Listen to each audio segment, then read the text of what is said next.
and we have to really escalate the noise we make so that we'll be heard.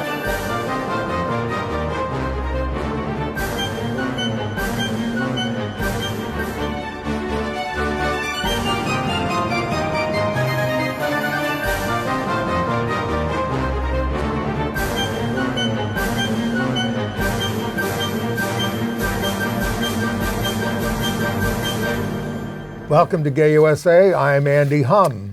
I'm Ann Northrup, and I'd say happy 2025, but who knows what's going to happen. Well, we have a lot of news to catch up on, and it's good to be together again. Yes, we've had a little break, so we're energetic. We're going to talk about Jimmy Carter, the president who got the ball rolling on gay rights in the White House back in the late 1970s and stood even more firmly with us in his post-presidency.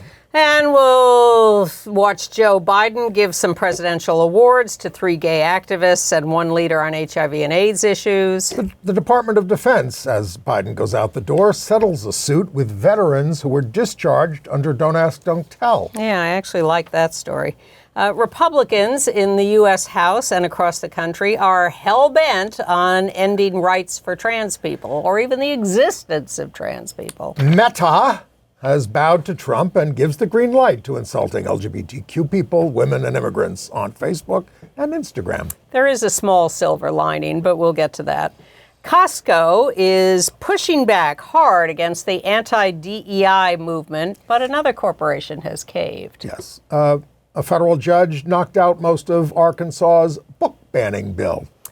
11 boys in the Chicago area have been charged with felonies for using dating apps to lure gay men and beat them. Terrible. A soldier who kept stealing rainbow flags in Virginia has the charges against him dropped. Very interesting story. And also an interesting follow-up on the L.A. cop who beat up the trans man. 8 cops have been fired now in that case. And speaking of fire, we're obviously with you all horrified what's going on with fire down there. A gay entrepreneur who we told you about, who was arrested under Russia's anti-gay laws, has died in detention. We've heard that story before. The country of Georgia's new president, surprise, is an anti-LGBTQ campaigner. The last one was good. That was then, and this is now. The passing of a gay philanthropic leader, a young drag race star, and a beloved HIV/AIDS advocate. And the fun stuff at the Golden Globes, all the LGBTQ angles, including the big win for one of our favorite movies, EMILIA PEREZ. So Jimmy Carter, and you've heard a lot about him, of course, these weeks, president from 77 to 81.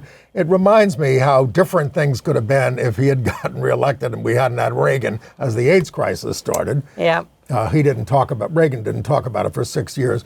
But in his post-presidency, he worked tirelessly on world health issues, virtually eliminating guinea worm in Africa. But this was the first presidential administration to host a gay leader meeting in the White House led by Midge Costanza, who was not out at the time, but she hosted the meeting. Jimmy wasn't there, but was aware of it. And had okayed it, had given his blessing to it. Yes, and here's the group of people that went in. Some of them. I see Frank Kameny there, among others. But those were the leaders at the time. And here's a picture of them around the table in the White House. The whole meeting, the whole crowd, a lot, really impactful. There's Bruce Veller on the right. Lots and lots of LGBTQ leaders. And he later had but the White House later held a meeting with gay religious leaders there. He also met Harvey Milk at a campaign event in 1976, just before he said he would sign the federal gay rights bill if it came to his desk, because I don't think it's right to single out homosexuals for special abuse or special treatment. Well, okay. Well, the stories that have come out about his relation with the community over the last couple of weeks are basically him being approached by gay activists asking, what do you think about this? What are you going to do on this? And him sort of responding as if he hadn't thought about it. But when he put it through his human rights filter, he came up with the right answer. And that, I think, is an interesting dynamic. And human rights really is the phrase that I think of most when I think of Jimmy Carter. I was standing right next to him when he was about to go on the air at NBC when he won the primaries. And I just said, Governor, I hope you'll do okay by the gay people. And he looked surprised. And he goes, well, okay, I will. That's how it went down. I was a gay activist. I felt you had to say something if you were next to a powerful person. Anyway. He was against California's Prop 6 that tried to outlaw gay teachers. He was pro-marriage ultimately when that became an issue. And he went to Nigeria and gave a sermon, because, he was preaching everywhere, about condom use and how they should all use condoms to avoid HIV and other diseases. Right. Very overt, very matter of fact. And, as president, he denied tax exemptions to religious schools that discriminated racially, which really lost him the evangelical vote, which he had won. He won the entire South in the 76 election. Carrying his garment bag over his shoulder. There he was. Yeah. Anyway, Jimmy Carter, we will not see his like again. Not anywhere time soon. And we're not going to see Joe Biden much anymore either. But he held a couple of events at the White House in the last week or two, giving out medals and honors to people. He gave out and pardons. He gave the Presidential Medal of Freedom to 17 people, including gay philanthropist Tim Gill. There he is. Yep. The billionaire founder of Quark, who funded a lot of gay causes, and also to Magic Johnson, the legendary NBA star, who, there he is. Who had to bend down about 2 feet. When he came out in the early 90s about having HIV, that really shook up public consciousness about AIDS and HIV. Shook it up a little too much. I consulted on the book that he supposedly wrote about it, and it got banned in Walmarts all over the United States. Oh, my God. Yeah, it was a little much. Well, we're going to see. But he was great. All right. And then he presented something called the Presidential Citizens Medal to 2 leaders of the marriage equality movement. Lawyers, there she is, Mary Bonotto of GLBTQ Legal Advocates and Defenders, that won the Massachusetts breakthrough case. And she also argued the Supreme Court case that we won. Mary Bonotto is a total hero. And our own Evan Wolfson, founder of Freedom to Marry. So there they go. Most legendary for having written a paper in college on how same-sex marriage should be legalized. Yes.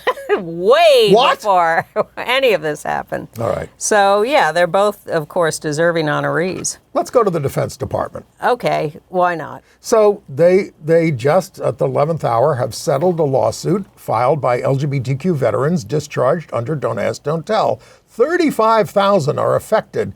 They agreed to streamline the process so that no mention is made of sexual orientation if you are honorably discharged, and the review process for vets who got discharged dishonorably for homosexuality and they want to be upgraded, that'll be much faster. They've sort of been going like one at a time, and it's been just very tedious and awful. So now they've streamlined it. Also, the refusal to grant people honorable discharges has had some very real-world impacts.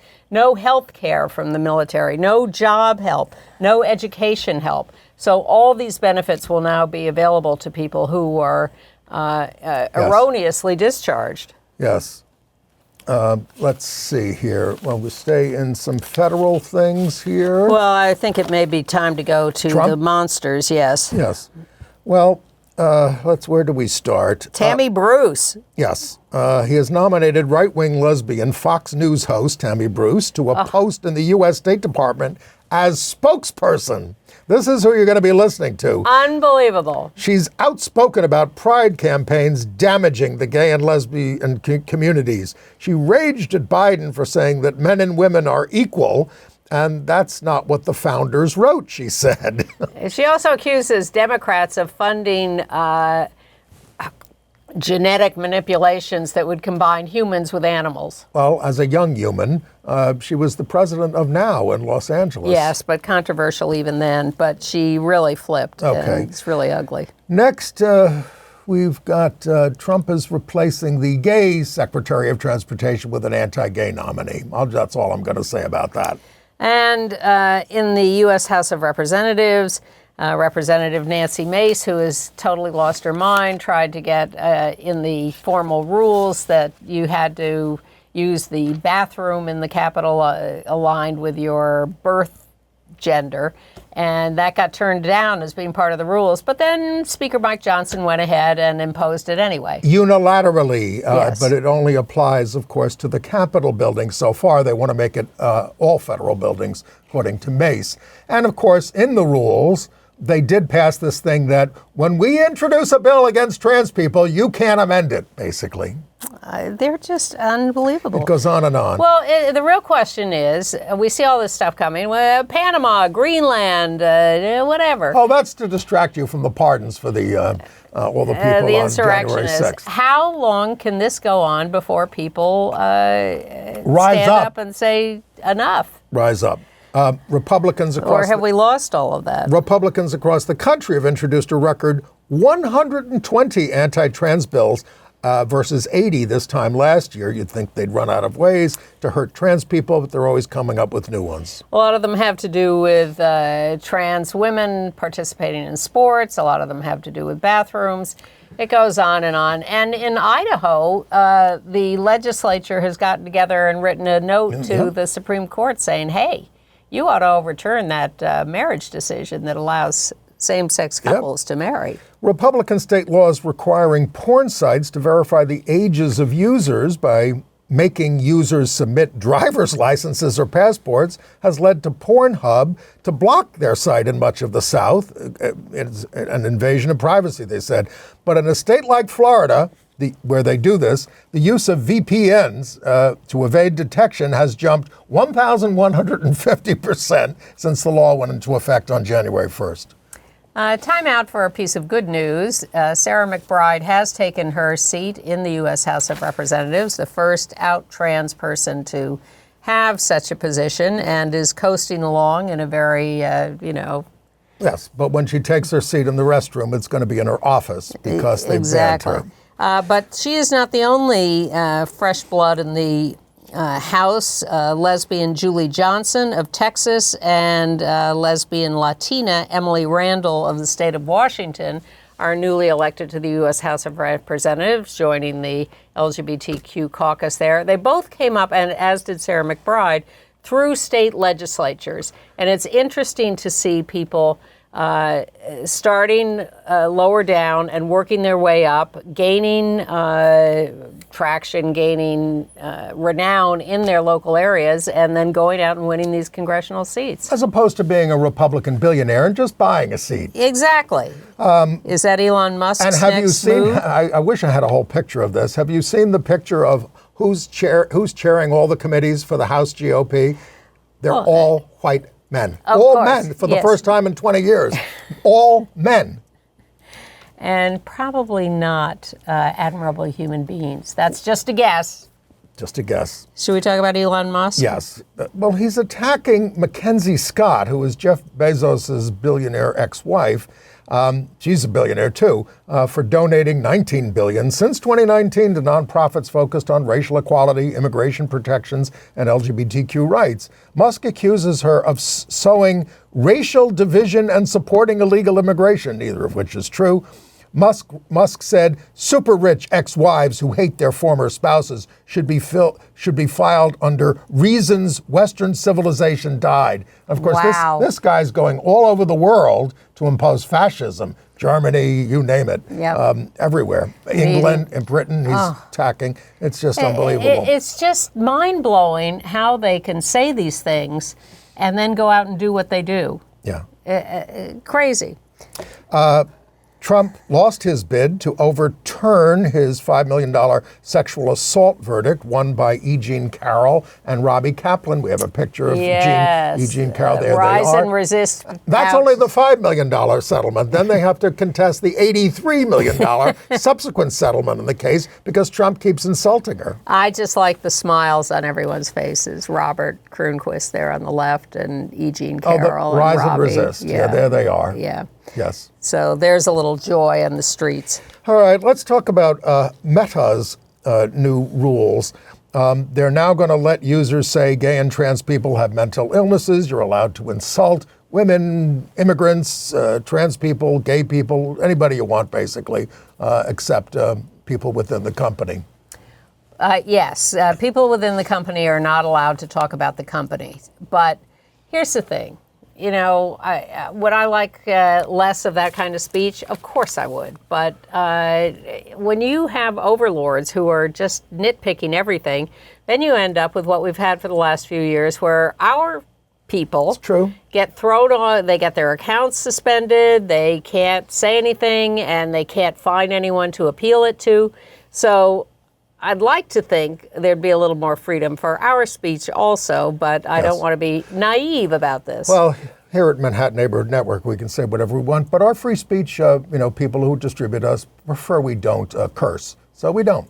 No, and if one of our guests does, we bleep them. We bleep it.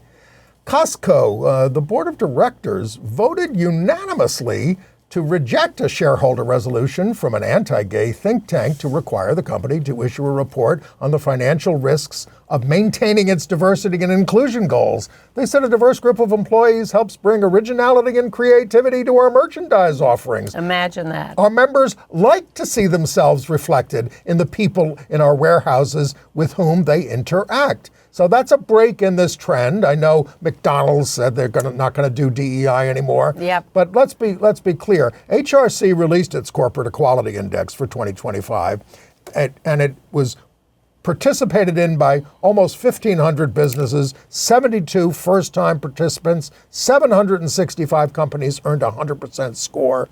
And that's a 28% increase from last year. So yes, we hear about the big companies who get pressured into stopping this, but it's right now a handful. Well, Costco has always been a progressive company. They pay their workers well. They're definitely in the top round. I've got to get a card. Well, the thing about that is, especially in New York, if you have to pay an annual fee, and then is it worth it? Are you really shopping there enough to make it worth it? But yes, we support Costco. Good news from Virginia. Democrats held on to the state Senate and House in special elections. Yes. And it's narrow majorities. And of course, the whole Virginia legislature and the governor is up this year. Glenn Youngkin can't run again, the Republican. So we'll see what happens But there. that was an important win. Yes. And in Ohio, we've reported this thing about how if you want to be a candidate in Ohio, you have to declare that if you've had a name change in the last 5 years, and that got some trans candidates kicked off ballots in the last year or two. So they've amended their rules. Now they will actually tell you that you have to declare that you've changed your name. Before, that wasn't in any of the rules. You were just supposed to know that. I think that was done by the Attorney General, and one of the trans candidates said they're grateful for the clarification. Yes, now they at least are warned that they have to do that. All right, should we get to some of our videos?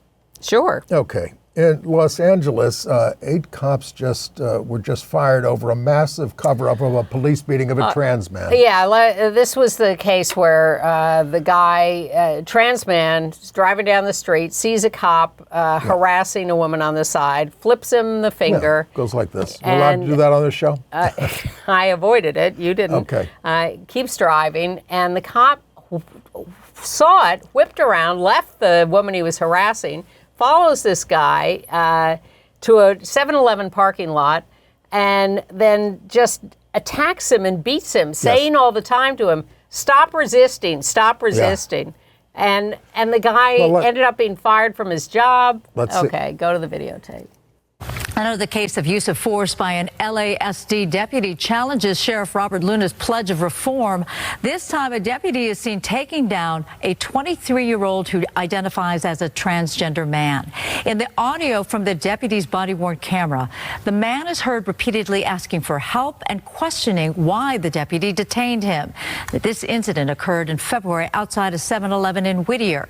According to Emmett Brock's attorney, Brock was followed by the deputy, but he never turned on his lights or siren. Brock pulled into a parking space with the deputy right behind him. You can hear Brock's reaction as he struggles with the deputy. I'm resisting. Okay. I can't. You have my hand. I mean, he must have punched him 8 to 10 times in the head maliciously. I mean, there was no reason for the contact. It was purely retaliatory. And because he was doing that, my guy got arrested. Attorney Thomas Beck says that this incident started minutes prior when his client saw the deputy berating a woman, and Brock flipped the deputy off. He also says that the deputy manufactured a claim that his client bit him. There's no physical evidence, according to that attorney, to back that claim. Instead, the deputy's medical records showed that he fractured his right hand. Now, we asked the LA Sheriff's Department for reaction, but so far nothing. In the LA Times, LASD declined to comment specifically on Brock's case, but issued a statement that read, "We take every use of force seriously and we do investigate." So 8 LAPD deputies have now been fired in connection with this case, which to me is excellent news because they were all just covering this up. All right. In the Chicago area, 11 teen boys were charged with felonies for using gay dating apps to lure gay men and then beat them, ages 16 and 17, most recently in July in the village of Mount Prospect. The detective said the boys were inspired by similar assaults online known as Post and Boast. These are cowards, of course, and they have been apprehended.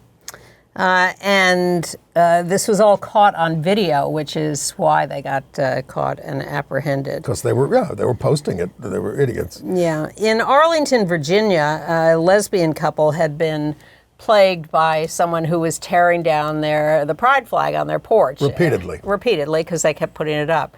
Well, that was caught on video, and they got him, and rather than throw him in jail, the lesbian couple said, let's try restorative justice.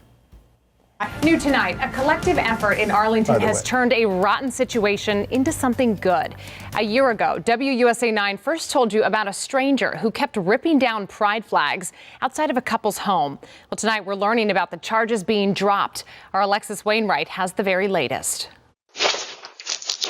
Matthew Henshaw, a soldier based at nearby Fort Myer, was arrested after he was accused of ripping down pride flags several different times outside of the home of Jenna Burnett and Michelle Logan. I want people to know that this isn't okay. He was charged with a felony hate crime for what you see here. It's more than just a flag. It's people who just really don't understand and don't tolerate, whether this is a hate crime, whether it's just, show your friends like, oh, look how funny this is.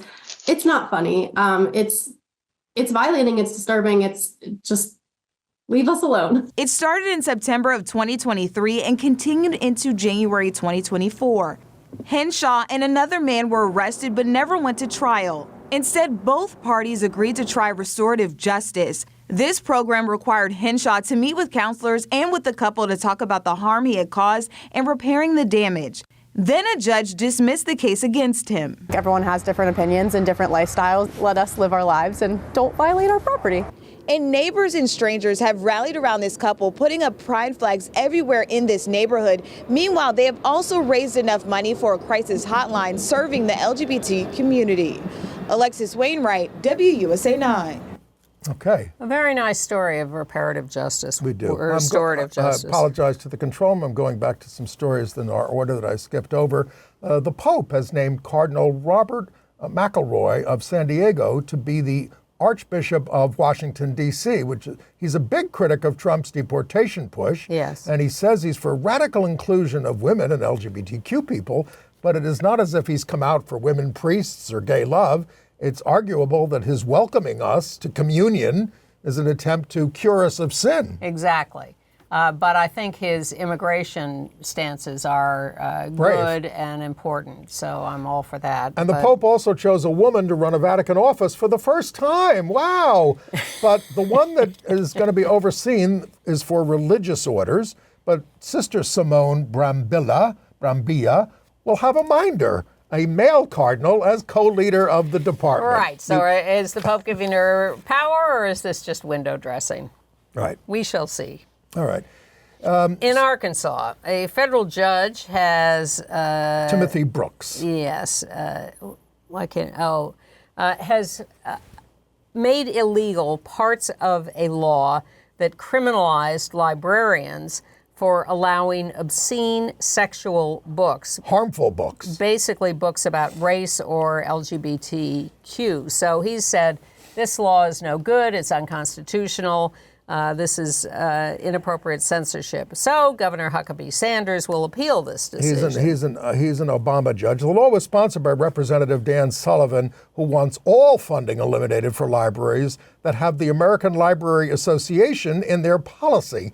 ALA opposes restrictions based on age. And in Ohio, a school district is paying a teacher they fired, Vivian Garrity, almost $500,000. She did not want to use trans students' preferred names, pronouns.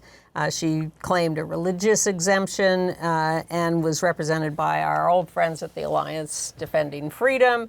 She's going to get $500,000 for her trouble. But a May 2023 Iowa law that bars K-12 schools from stocking books that depict sexual acts with the exception of religious texts. Yeah, exempt the Bible. And okay, we're moving on. By the way, a Florida federal judge rejected a delay in denying trans care to prisoners. That's terrible. Yes, so that will go into effect that prisoners cannot get trans care because, you know, we'll give health care to some people that we like, but not to others who need it. In New York, our own governor in New York, Kathy Hochul, vetoed a bill to protect users of peer-to-peer money transfer apps. It passed unanimously in the legislature in the wake of deadly attacks on gay men robbed by assailants taking advantage of security loopholes to steal thousands of dollars. Two of the men were killed, but she called the requirement onerous. In California, a new law went into effect this year that bans forcing teachers to out LGBTQ students to their parents.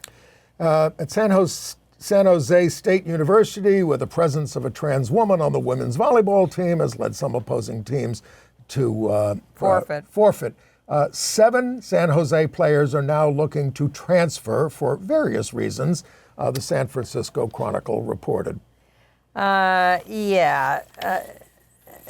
trans player on the San Jose State team, or reputed trans player, and the teammate who sued her are no longer eligible to play. So they're not even on the team anymore, but nonetheless, these 7 players applied to transfer. Mike Jeffries. And they played on the team, the trans player played on the team for 3 years with no controversy. Mike Jeffries, the Abercrombie and Fitch executive who's been arrested for sex trafficking and the way he treated all of his employees. Well, he's saying, his lawyer is now saying that he has dementia and late onset Alzheimer's and is not competent to stand trial. And the guy who torched the woman in the subway in New York says, well, I was just blasted drunk. I don't remember. But he looked at the picture and he said, yeah, that's me.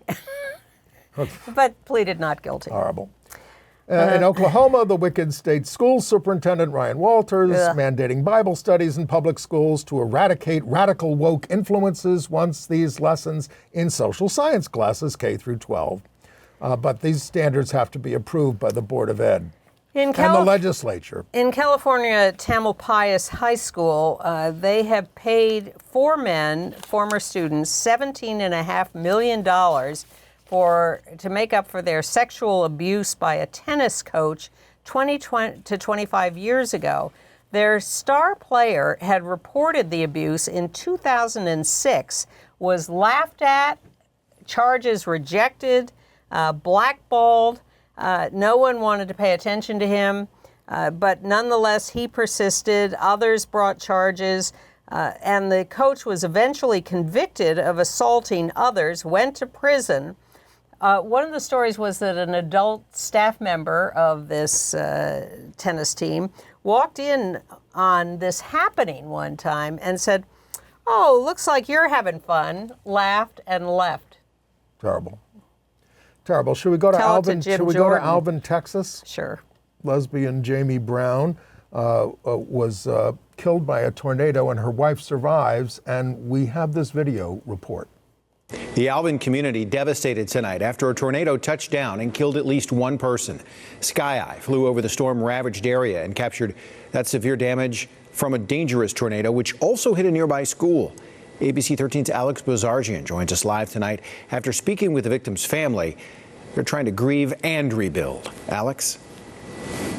Tom, it's a sobering sight to see one side of the street seemingly unscathed and then the other side in complete ruins. The family that lives on this property behind me, one of the unlucky ones, and they're going into the new year with a devastating to-do list that includes rebuilding their entire lives and also planning a funeral for the life they lost. Nothing is like it was before. Not the land or the buildings, and certainly not the people. I'm thinking she's going to be there every morning when I wake up. She's not. A destructive vortex of wind ripping a trailer from this lot and taking 47-year-old Jamie Brown with it. Somehow I threw her out of it. So I found her in a puddle face up. Brown and her wife Stephanie were separated during the storm. She took shelter with her mom inside this tiny home. Its resting place several feet away from where it originally sat. That chair right there on the wall, this front door fell on top of us. And you were just holding on? Holding on, trying not to let her get hit as much as possible. 7 people total were living on this property, all family. Erica Ackerman was one of the 4 who weren't home at the time. When she returned, there was no home to find. We're all lost and numb, and it's really hard to process. It's like I know it's real. I can see it that it's real, but still sometimes it doesn't feel real. Because how could it be when everything you built is cracked, mangled, and in Stephanie's case, gone forever? She's your best friend? Yeah, we got married within 28 days of meeting. The new year now bringing a new beginning nobody asked for. Stephanie is choosing to meet it with extraordinary courage. I'm devastated. I don't know what else to do. I mean, I can't do nothing but pick up and go on because that's what she would want me to do. In Alvin, I'm Alex Bozargian, ABC 13 Eyewitness News. So it's great the way that the television station just treated this. I was just going to say thank you to Channel 13 for your straightforward, respectful coverage. Now, if you go to the comments section where the video was posted, people post things like, oh, she better have repented before she died. We're praying for you. Well, that kind of stuff. Of course, and I'm not surprised by that. I'm just grateful to the TV station for having been respectful. Okay, horrible story out of Georgia. Yes. A gay couple who sexually abused their 2 adopted sons will spend the rest of their lives behind bars. William and Zachary Zulak, 34 and 36, were sentenced to 100 years each without possibility of parole in Wilton County. Their boys, now 12 and 10, were adopted from a Christian special needs agency. And that's the thing. They will let you adopt special needs kids, but not other kids. Evidence showed that they bragged about the abuse to some friends. They were arrested in 2022 after a member of their ring of abusers was caught downloading child porn and told investigators about the Zulaks. They pimped them out to others. They engaged in child porn. And the judge in this case was just wonderfully supportive of the kids and praised their resolve. That, as you say, they're now 10 and 12, and our best to them for thriving in the future. Glad they survived this, but a terrible, terrible story. Right. In Minneapolis, a black trans woman of Puerto Rican descent, Relasia Wright, 24, was shot to death on December 1st. She was a native of Gary, Indiana. Her family moved to Minneapolis when she was 10, came out at 11 and transitioned at 20, and no arrests so far in that murder. And another terrible murder in the Bronx in New York. Arkmeyer Davis, 36 years old, died in his husband's arms. They had been displaced by a home fire. They were living in a shelter, and they were killed by a homophobic resident in the shelter who accused them of he had come from the same house, and he accused them of starting the fire. He seems a little off, and he was their upstairs neighbor, but had a history of homophobic slurs, and he killed this guy outside the shelter. Just shocking. Yeah. And he shouted all these anti-gay slurs. Yeah. Oh, all right. So an obituary? Yes. Gay philanthropic leader Larry Condon, I knew him, has died at 87, predeceased by his husband, John Hoffey.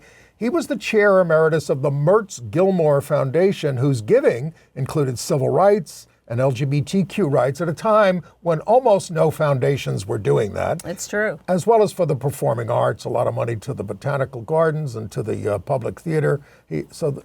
Larry Condon, he was 87. International news.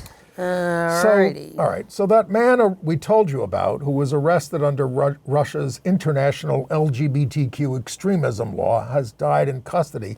Andrei Koto, 48. He ran a travel agency that catered to gay men, and he was awaiting trial on charges for this. And his lawyer confirmed that he took his own life in jail, but he was. Navalny, you never know. Yes. His body was discovered in his cell covered in blood, and cuts were found on his body. Look, I mean, you don't know what happened in Russia. No, you but never do. I would never report a Russian death in prison like that as... Well, that's what the lawyer said. Yeah, well... That's all I said. Who knows who he's working for. But, he had been beaten. 15 people came and beat him up, hit him in this kind of stuff. I mean... it's just horrendous. He tried to claim his tourist agency was not for gay men, that it was just for men. Yeah. But he got arrested. And we've told you about about the recent raids on Russian gay bars. Well, Russia fined at least 7 people for looking too gay after a police raid on a nightclub in Tula in February. An analysis of the court record showed at least 8 people were detained, carried out by men in military-style uniforms and helmets. They're charged with trying to arouse interest in non-traditional sexual relations, which is what we do on this show every week. Exactly. Usually directed at those publishing pro-LGBT people, not for those wearing unmanly clothing. And another report has come out that over the last 2 years, Russia has fined at least 200 people, a total of more than $200,000 for charges like this of promoting gay relations. And in nearby the country of Georgia, a former footballer who played for Manchester City in Britain has been sworn in as the new president.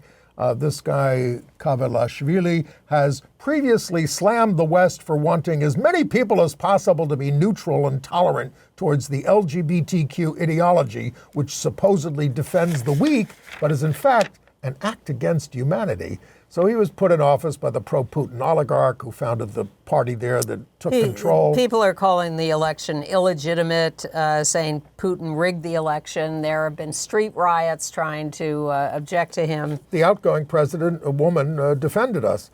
Austria is in danger of electing the most far-right government since Hitler.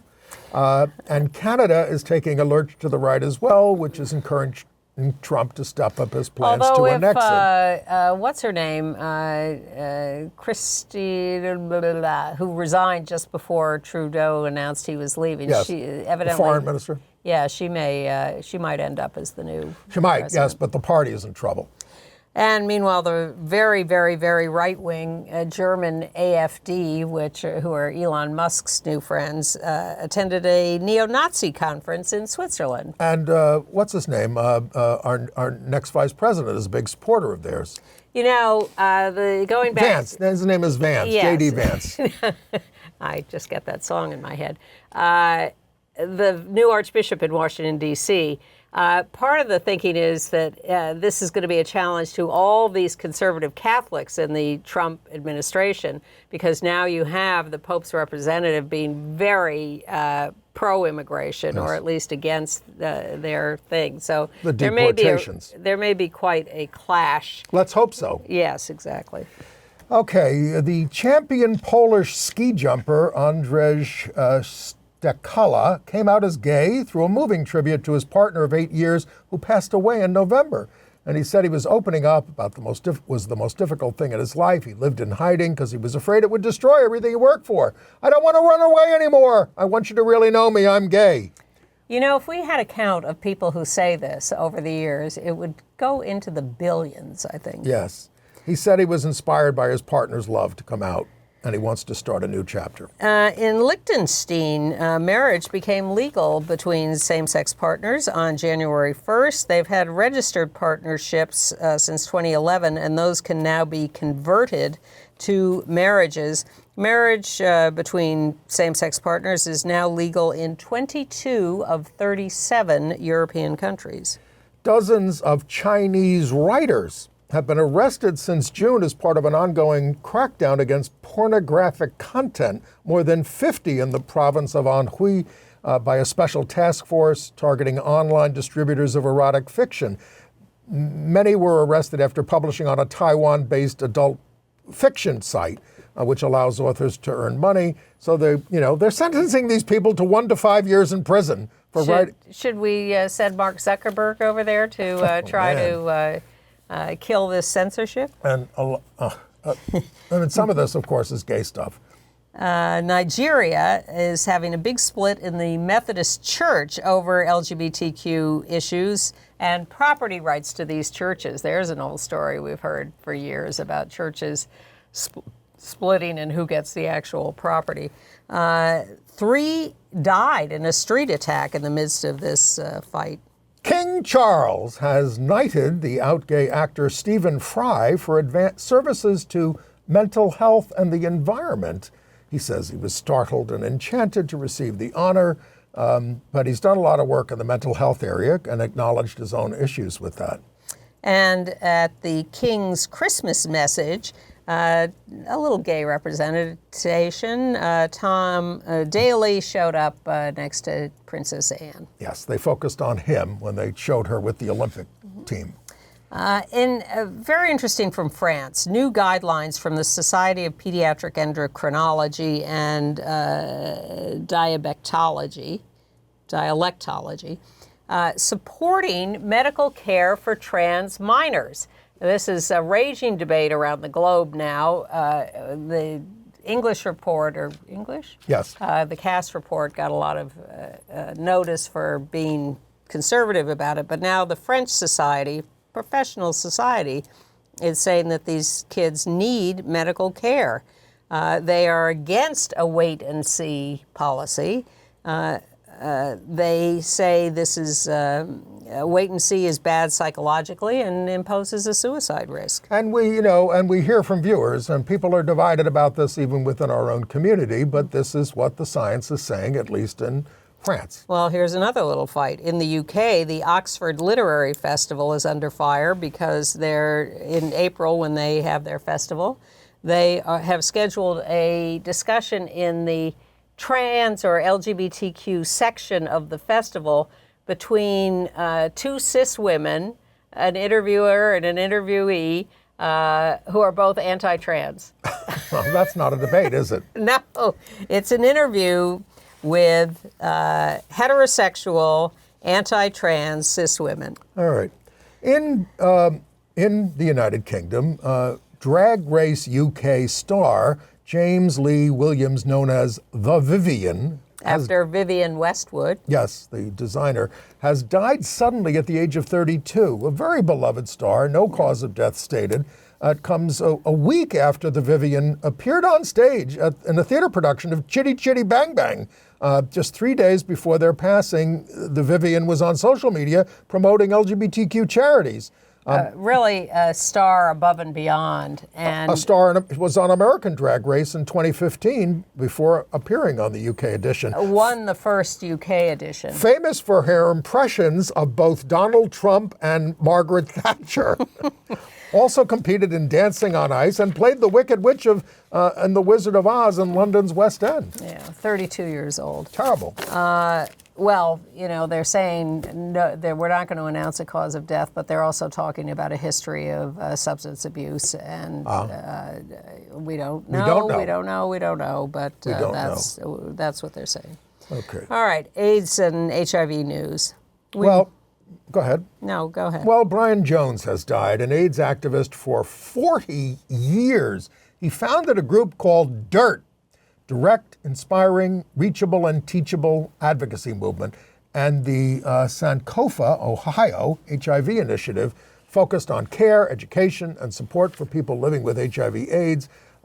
seeking to connect them to care networks, very active in the movement to decriminalize HIV in Ohio.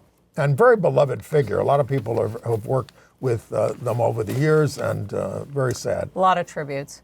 Entertainment news. Well, before we launch into the Golden Globes, I saw Conclave, the movie. Have you seen it? Nope. Okay. Well, you expect me to. You think I'm obsessed with Catholicism. I do, but that's another discussion. Only because you can quote it all.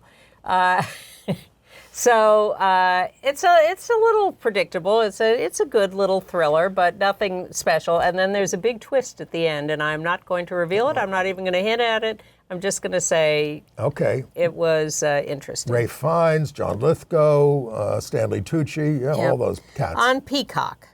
Drag King Murray Hill is set to host Drag King on the LGBTQ streaming platform Reverie this spring with 6 episodes. I saw that and I thought, does anyone watch Reverie? I haven't, but I don't. People do, I guess. I'm not up on my streaming. All right, well, let's go to the Golden Globes because that was on TV. Yes. I thought Nikki Glaser was good as the host. I admit I miss Ricky Gervais, who was crazy, and I thought quite wonderful, but that's because I like the wacky.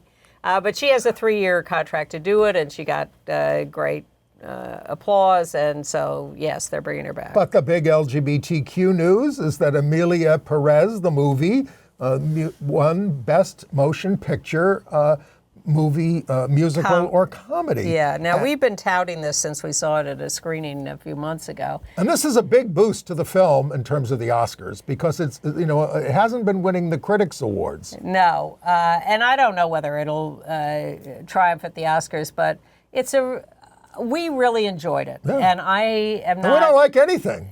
We don't, and I really like the clip they showed, because they showed Zoe Saldana doing the song and dance on the table, and it reminded me that the song was all about government corruption, and quite stunning. And she won for Best Supporting. Well, her speech was a little over the top. But when they won Best Picture, they had the star Carla Sofia Gascon, who did not win for Best Actor Female. No, but did it can. Yes, but gave with all the other women. Yep. Gave the acceptance speech. So here she is. And I have a lot of things to say to you, because you can maybe put us in jail. You can beat us up, but you never can take away our soul, our existence, our identity. And I want to say to you, raise your voice, freedom, and say, I am who I am, know who you want.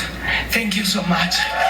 I am what I am, not who you want. Now, she's from Spain, and this is not her native language, and I've been in forums where she's spoken, and she speaks in Spanish and is translated. So it was very brave of her to get up there and do that. The whole thing was very brave, and as an out trans actor who was not well known, to triumph at this moment is just fantastic. She's amazing in the movie, and I really recommend it because it's such an original piece. Not the least bit predictable and very entertaining. And I was surprised when they started singing. Yes, musical, drug lord, trans. Just put those things together. Okay, and then it also won Best Song. It won Best International Film, and yes, the others. Jodie Foster does it again. She won Best Female Actor in a TV Drama for True Detective, and this was her 5th Golden Globe. And she thanked at the end the love of my life, Alex, her wife. And her kids were there. And she's been through this whole, and she talked about them and they're starting their careers. And we used to rag on her because she was closeted, and she's gone through this whole arc, as they say, this until whole she journey. got the Cecil B. DeMille Award at the Golden Globes, and she made it her coming out speech. I love that speech. I loved it. Look that up. Jodie Okay. Foster's speech. And then out lesbian Jessica Gunning won the Best Female Supporting Actor for TV's Reindeer Games, where she plays a stalker. It's a difficult series, but Yes. but intriguing. I watched the whole thing. It was a little painful I've seen here and some there. of it, yes. Yeah, but she was terrific and deserved it. And the award for Best Score... And don't forget, there was a trans actress in that movie too, Nava Mao, who Right. was dating the lead guy.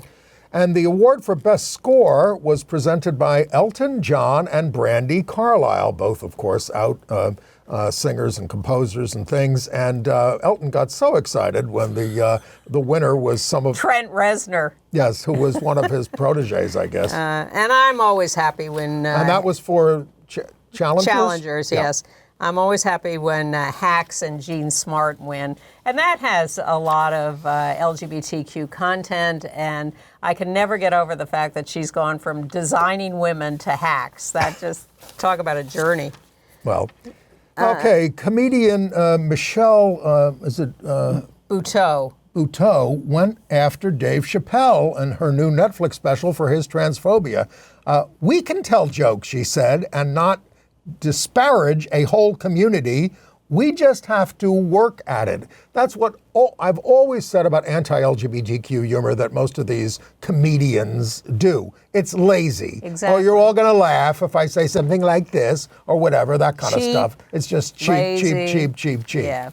So, yeah, it was great because, you know, he's a powerful guy, and for her to attack him directly on that, I thought was terrific. Let's see. Well, I hope she survives. Yeah. Now, marriage is in vogue again, as the Trump administration is about to. When you have, like, the legislature of Idaho writing to the Supreme Court and saying, really, you should get rid of that Obergefell decision and disempower same-sex marriage. And they're thinking a case will eventually come before the Supreme Court. Absolutely. But I mean, it's not like Trump can do anything about this, right? Well, he could get Elon Musk to fund a whole panoply of cases. Sure.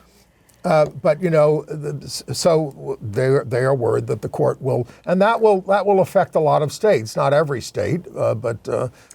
Well, there are a couple ways it could go. The Supreme Court could take a case and they could say, like they sort of have an abortion, it's going back to the states. There will no longer be a federal rule. It's a state thing. And what drives me crazy about this is the lack of analysis that the U.S. Constitution promises equal... full faith and credit for the what other states decide. Well, and not just that, but certain basic principles of equality and justice that should be fulfilled by the idea of people having the freedom to marry who they want. Now, let's be careful about this. The Congress, including a lot of Republicans, did pass the Respect for Marriage Act, which does say if you are married in an interracial marriage or a gay marriage, that it will be respected around the country, right? Well, the problem is that that's Congress passing a law, and these idiots can challenge that. They can take that to the Supreme Court and say this is not constitutional. I think the most likely thing to come to this violates our religious freedoms. Well, that's what I think is most likely to come to the court, which is Kim Davis or one of those people saying we don't want to have to cooperate with this in any way, shape, or form, which would leave clerks and all kinds of people saying, I can't do this, I can't do this. It's the dilemma we've had for years now, ever since this has become a reality. Whether it's adoption agencies or teachers or religious organizations, it just is a split that seems unhealable. It's hard to find a middle ground here because the right wing will not give an inch. Well, you try to remind these clerks you are performing marriages for divorced people, and our blessed They don't care. Our blessed Lord was very much against that. Hypocrisy is their middle name. Well, I'm just saying. I mean, take them to task. Say it all you want. Stay out of it. It's not going to. They want Sharia law. From their perspective, yes, they don't want real Sharia law. They want their version of it. All of this is about their version. They do not acknowledge that other people have rights. And every story we do is about them saying, I'm right and you have nothing. Right. And religious pluralism was the salvation of this country for a long time. Well, not anymore, evidently. And that's what scares me about the coming years, is this escalating volcano. With Mike Johnson as the Speaker of the House. I mean, I don't know about John Thune, who's the new head of the Senate. Well, he's going to look like Jimmy Carter next to... And we still have the filibuster. We know we tried to get rid of it, but we still have that in the Senate. But by the way, the first thing that's going to happen as soon as they all take office, when Trump takes office, is they're going to pass a big reconciliation bill.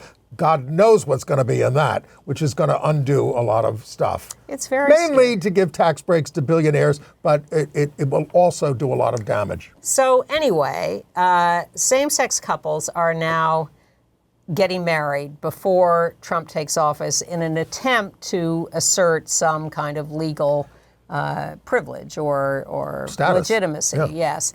And who knows whether that will hold up? Who knows what the Supreme Court might do? I started to say what their options were. They could throw it back to the states and let states decide individually. They could say there is no inherent right to same-sex marriage. It's against the Constitution, which is what the right wing would like them to do. Hey, you frown, but they can do all sorts of things. Or, they could get rid of existing same-sex marriages or not.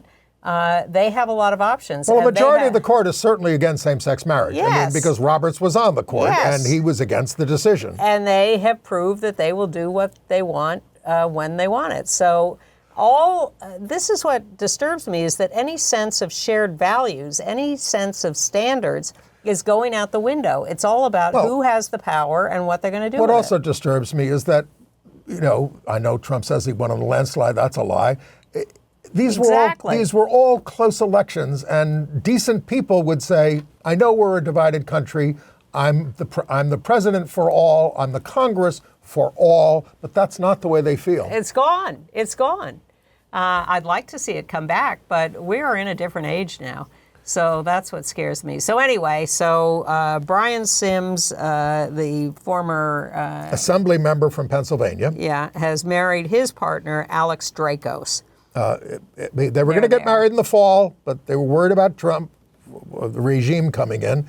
And they said they did it as an act of self-love and self-preservation. They now share an apartment in New York. Okay. Well, didn't I run into him at some dinner recently? I think I did. Maybe. So, and then another couple, not quite tying the knot yet, but rumored to be engaged. Chloe Grace Moretz, very popular actress there, on the lower face on the left, and her partner, model Kate Harrison, are now believed to be engaged because they're posting these pictures where they're both wearing diamond rings. They've been together since 2018, so people are anticipating an announcement from them. So let's enjoy the last days of the Republic. Let's hope that President Biden writes to the archivist of the United States, who Trump is going to get rid of, and says, publish the ERA. Don't hold your breath. We'll be back next week to solve this cliffhanger. Goodbye.